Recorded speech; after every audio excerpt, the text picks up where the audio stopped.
La force d'un Mars en Gémeaux dépend intrinsèquement de la position astrale de Mercure, son état céleste et surtout de ses aspects, car Mercure n'est ni un bénéfique ou un maléfique. Et aussi, tout ce que je vais dire concernant le caractère est vraiment plus directement lié si Mars est maître de l'ascendant, de la troisième ou de la neuvième, ou encore même Mercure, qui est en analogie avec la troisième maison, l'intellect, l'entourage, les frères et sœurs, surtout les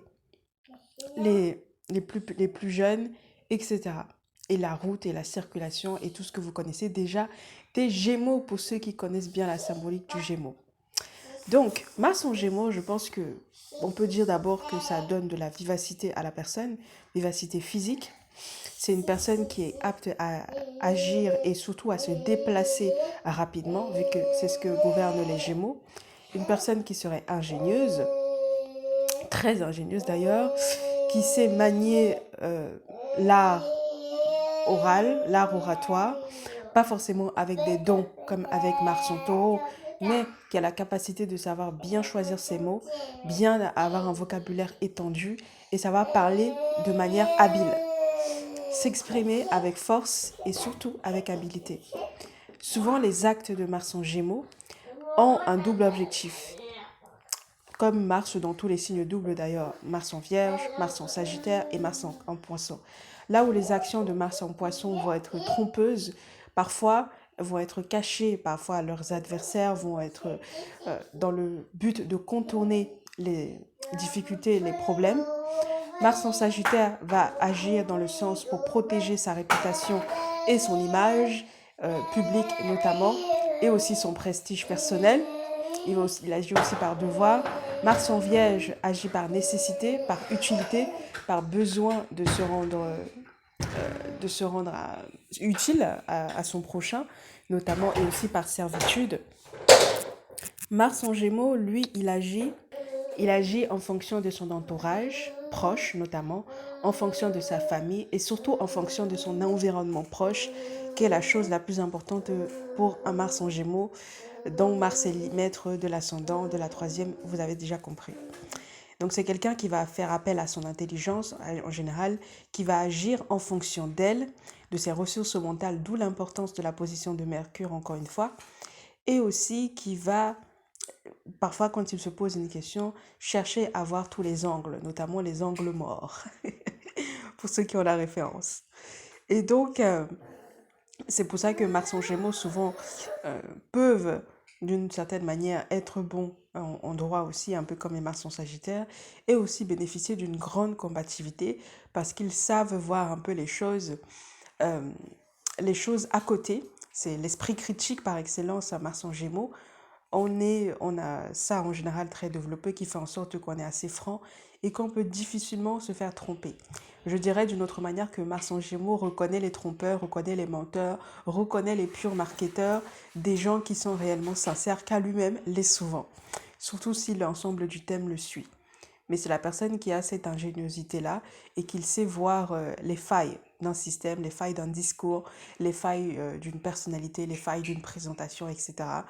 Et qui sait poser, encore une fois, les bonnes questions dans ses aspects les plus lumineux.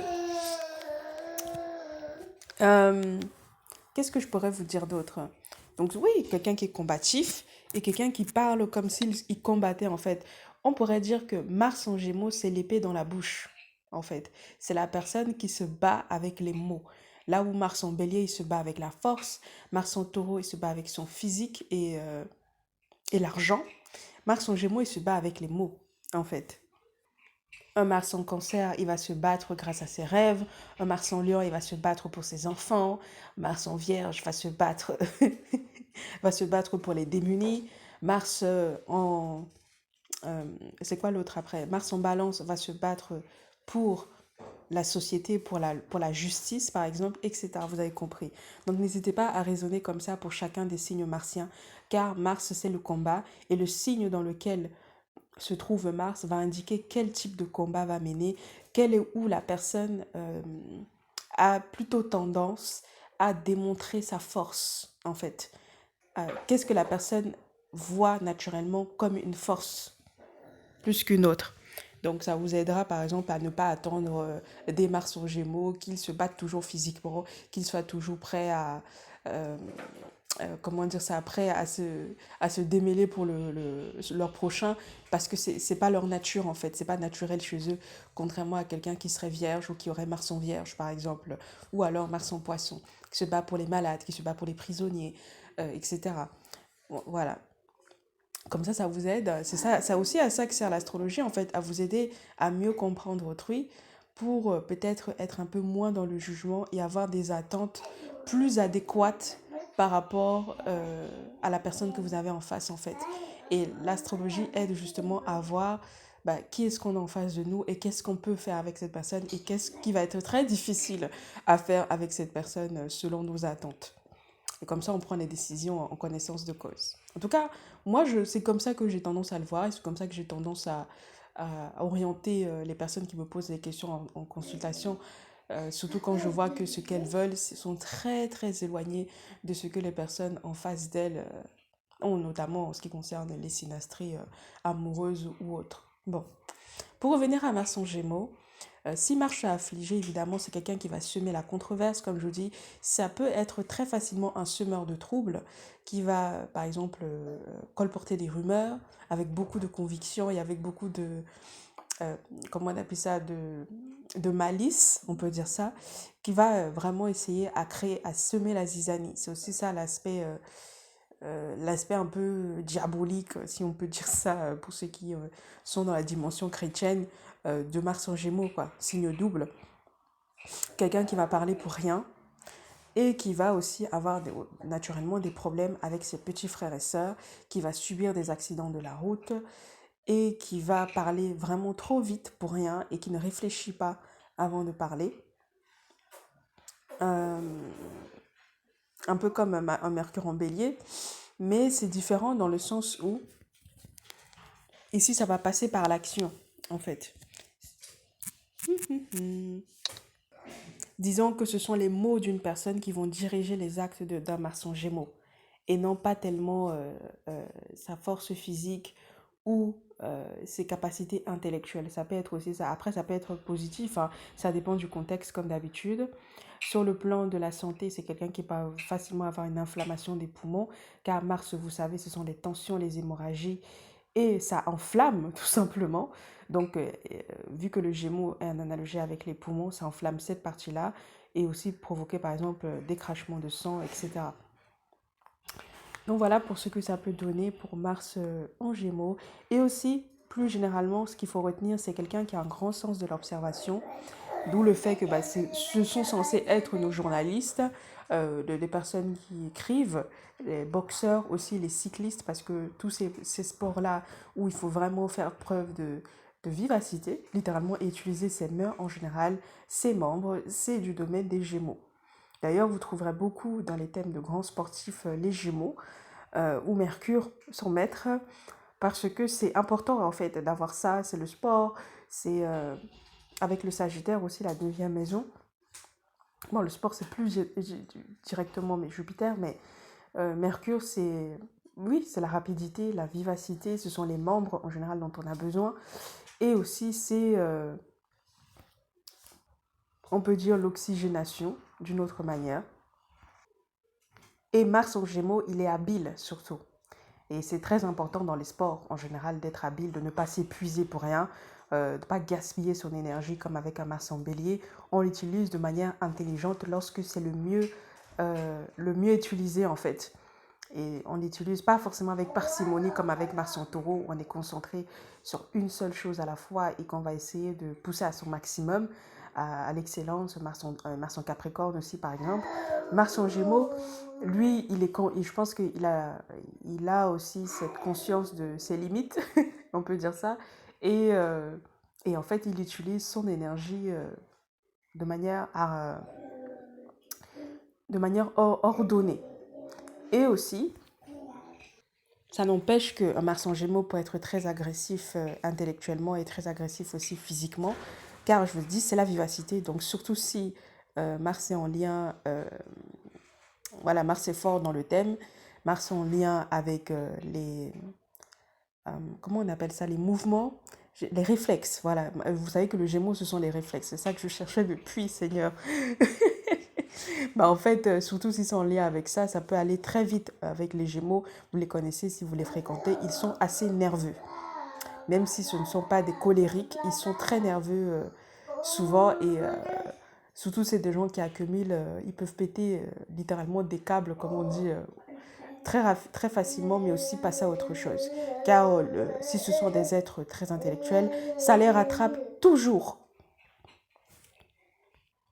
Et encore une fois, c'est la force de Mercure qui va déterminer si ce sera plutôt de l'agressivité mentale et qui va se situer physiquement aussi, ou si ce sera plutôt de l'agressivité physique. Et aussi, on peut dire que les Mars en Gémeaux sont souvent précoces dans ce dans quoi ils se lancent, car les Gémeaux sont en analogie avec l'adolescence. Et donc, c'est souvent des personnes qui gardent d'une certaine manière leur force de jeunesse, on peut dire ça, et qui gardent cet esprit très,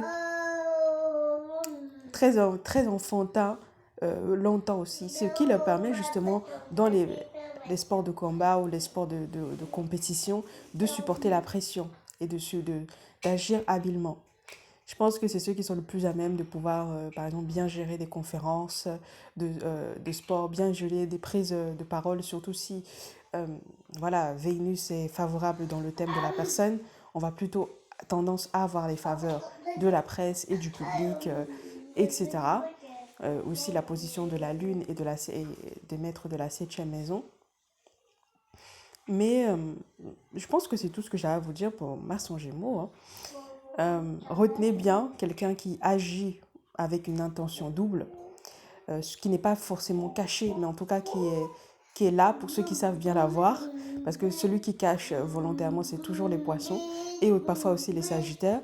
Le Gémeaux, il fait toujours les choses, il aime toujours fonctionner en mode une pierre deux coups, en fait. Euh, c'est très rare de voir le Gémeaux se réveiller juste pour une seule chose à la fois. Car il a toujours un double objectif et il fait toujours parfois deux choses en même temps. Une chose de sa main droite et une autre de sa main gauche. Et pour les Gémeaux qui sont honnêtes, bah, c'est affiché. Et pour ceux qui sont un peu plus malhonnêtes, évidemment, là, par contre, ça peut être caché, surtout si ce Mars est lié à Neptune. Voilà pour ce que j'ai à vous dire pour Mars en Gémeaux. Quel exemple pourrais-je vous donner? Bah écoutez, je vous laisse faire.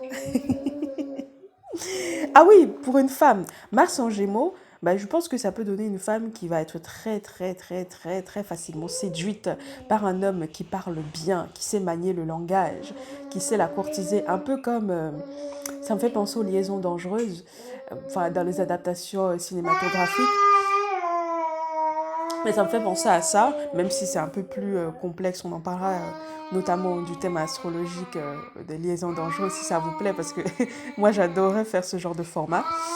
Euh, Ça me fait penser, oui, mais aux correspondances amoureuses, en fait. Ça, c'est encore d'une autre époque. C'est le genre de femme de nos jours qui va tomber amoureuse parce qu'un mec va lui écrire certains SMS.